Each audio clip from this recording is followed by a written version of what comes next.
everyone, and welcome back to this Total War Warhammer 2 information video series.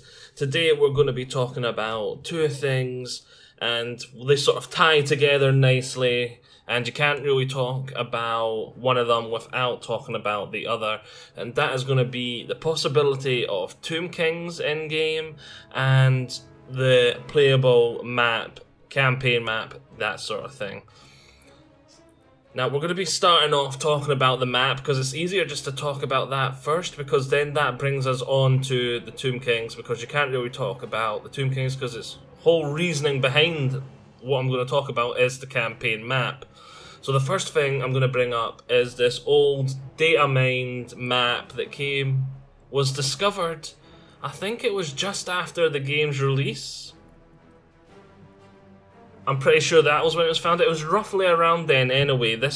We've had this map for quite a long time, and it is easily an example of what CA originally intended for the free games coming together, and you can see that it would obviously expand southwards and over to Ulfwan and all that jazz, and I think it's pretty safe to say that was CA's original planned map for the whole trilogy.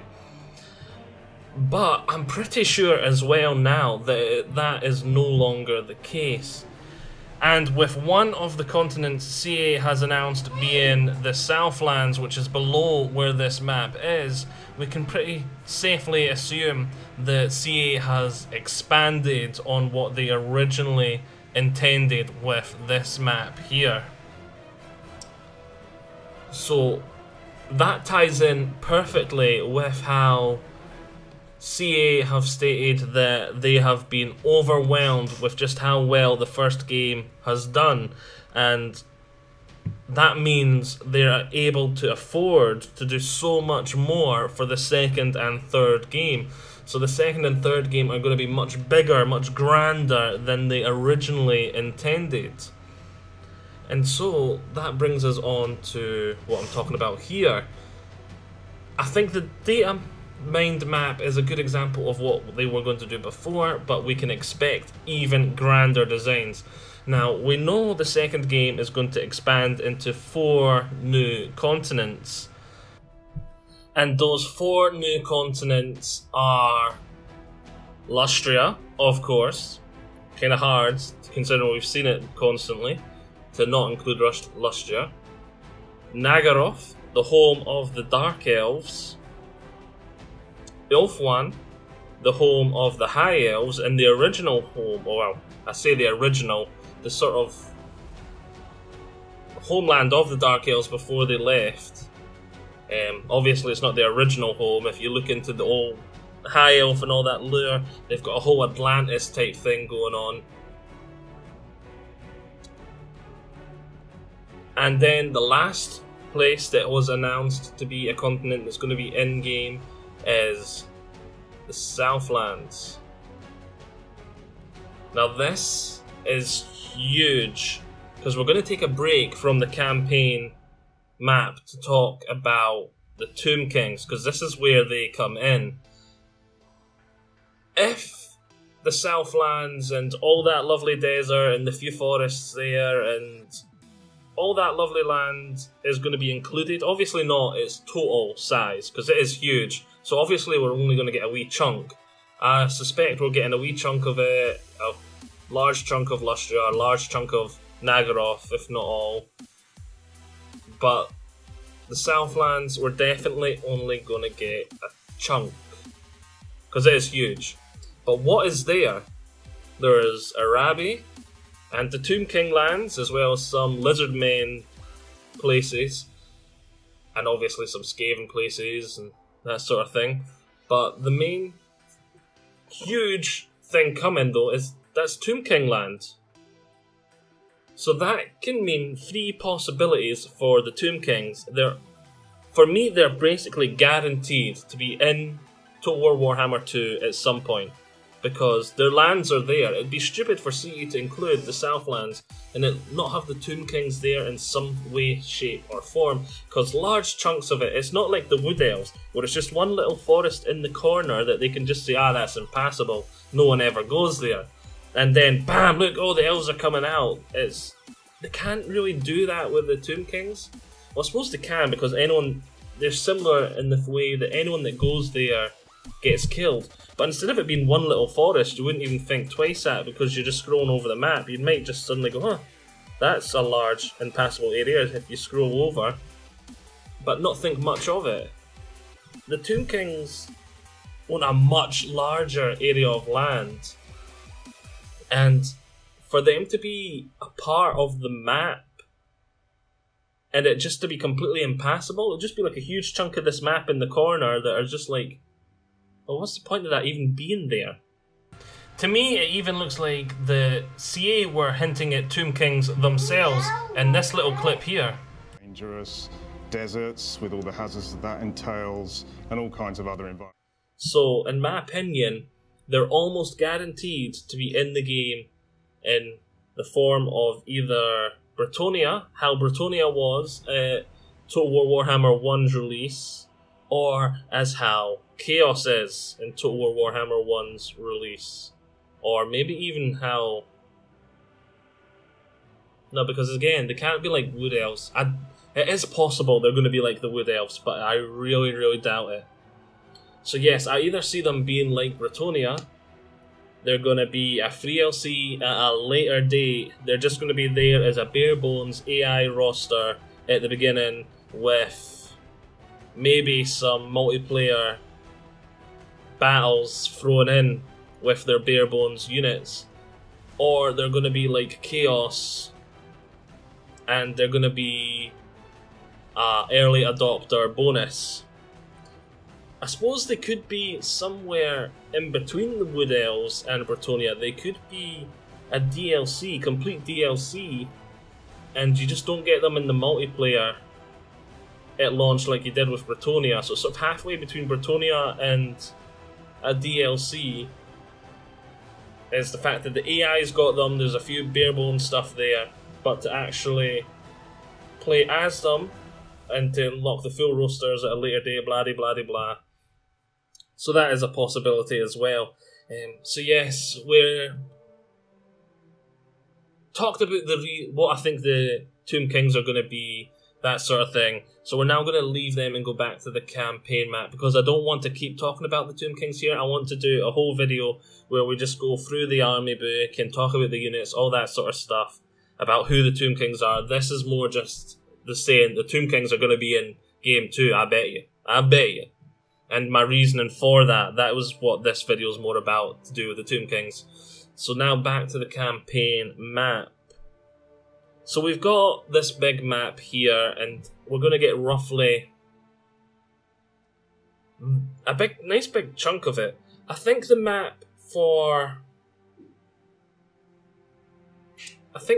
going to be turned on its side, sort of how Shogun was, because it's going to be a hard map to have if they want the spacing to be kind of right. You can see how they were originally planning to go about it and just having stuff in the wrong place and moved close together in the data mined map. But I feel it'd be much better if they went the sort of Shogun style, and instead of having like north as north at the top of the screen, they sort of turn it on its side. So the north will be sort of pointing northwest? Yeah, northwest. So the north will be sort of pointing northwest, and that will give us this sort of rectangle shaped map that is the right sort of shape, because if they did it in the other way, we'd be sort of left with an L for just the general campaign for Total War Warhammer 2 before they combined the two maps for the free LC. So that is what I think they're going to do, at least. I don't know. Maybe they're just going to... I'd rather they did that than shuffled stuff around, because we start getting the wrong shape. Because if Lustria is like just in the bottom left corner, Southland's bottom right corner, like Nagaroth top right corner, Ulfwan... Wait, Nagaroth top left, Ulfwan top right, and just this little bit of water in the middle, the whole sort of shape of the map is just going to be completely skew with. And I know Total War games sometimes take a wee bit of like leeway, get a wee bit of leeway for gameplay reasons to have like things positioned slightly differently. But when you have the like equivalent of Africa just across what even doesn't look like an ocean, it looks more like a huge river. Okay, maybe halfway between a river and an ocean, I'll admit that. If you have Australia, Africa, and South America just across this sort of half river, half ocean from each other, it just feels wrong. So that's why I'm hoping they go for more the tilt on its side sort of aspect. They have announced that the actual size of Map 2 will be roughly the same as the size of Map 1, but they also stated that there's going to be a third more settlements, roughly a third more settlements, and so that obviously means there's going to be a lot less large settlements and a lot more, well, by large settlements I mean by area they control. So for example, Nuln, the province of Nuln in Total War Warhammer 1 was huge. It was a 3-province nation, but it was far bigger than Reichland, which had 4 places, settlements, which was a 4 settlement. So I'm guessing, well, I'm not guessing, I know we're going to be getting a lot more provinces like Reichland, which were not containing a large area of the map but had lots of settlements, whereas Nuln did contain a large area of the map and didn't have a lot of settlements. I'm hoping, I'm actually praying that when they said that the size of the map is the same, they were meaning land mass, because the one thing that did kind of scare me a wee bit is if it's the map as a whole is the same size, and then there's a third more settlements as well, and we already know from looking at the map of the Warhammer world that about half this map is going to be water.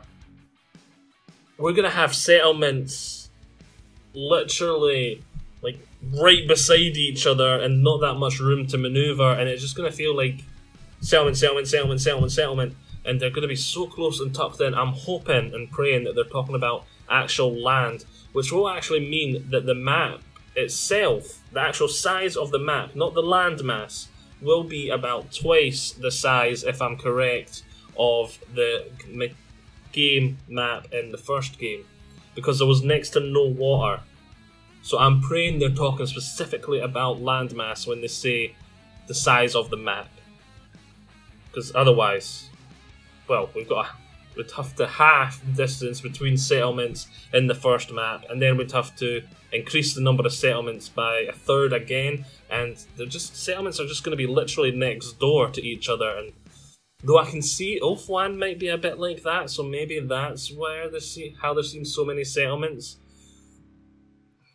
It's just so much speculation. We need to see more to clarify a few things, I think. Especially when they said the map will be the same size. Did they mean landmass? Did they mean the map as a whole? Yeah. And I'm going to tuck in here, because that's us finished talking about the map and the Tomb Kings, because I want to talk about the Tomb Kings again separately. I want to add in the talking of naval battles, because we started to touch on it here with talking about the land mass vs the water mass, how it's going to be, I think, roughly 50-50.